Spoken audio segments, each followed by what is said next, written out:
Hello everyone, welcome back to my channel. কেমন আছেন সকলে? আশা করি সকলে খুব ভালো আছেন। আমিও খুব ভালো আছি। তো আপনার নতুন একটি ব্লগে আপনাদের সকলকে স্বাগত জানাই। তো আজকের দিনটা ছিল খুবই হ্যাট্রিক। হ্যাট্রিক এই কারণে বলছি, কারণ আমি ডেলি ব্লগ শুরু করেছি। আপনারা সকলেই জানেন, যারা কম বেশি আমাকে দেখেন বা আমার চ্যানেলটা ভিজিট করেন।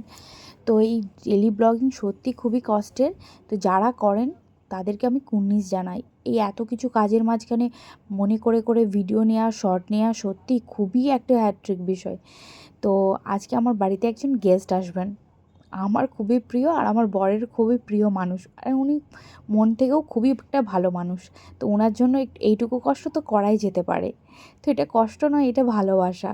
তো উনি যেহেতু কী খান কি খান না সেটা আমি জানি না। তো যেহেতু ওর আজকে ডিউটি ছিল, 9:30টার সময়তেই তাড়াতাড়ি করে বেরিয়ে গেছে। আমার বাড়িতে যা ছিল ওই দিয়েই আমি বানানোর চেষ্টা করেছি।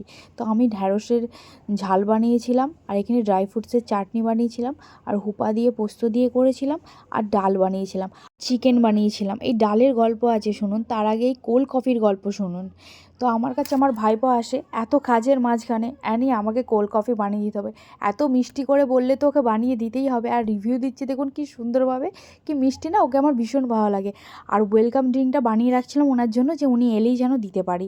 তারপর আর কি, এই ডালের গল্প হচ্ছে, আমার একটা বান্ধবী রেসিপি বলেছে, ওর রেসিপি অনুযায়ী করেছি, আর ডালটা খুবই সুন্দর হয়েছে।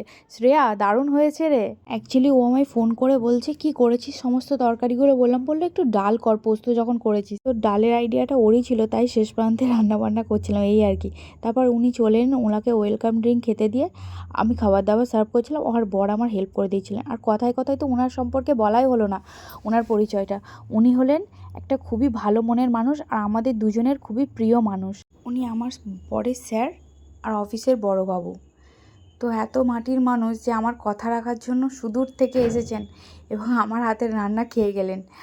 আর জন্য আমরা দুজনে ভীষণই আপ্লুত। তারপর আর কি গল্প টল্প করছিলাম আমরা সকলে মিলে।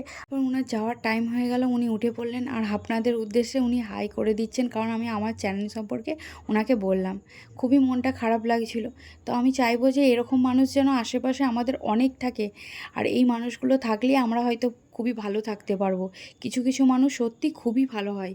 তো আমার বরেরও অফিস ছিল, ও চলে গেল, আমিও বসে রইলাম, আর কি করব। বাই, ভালো।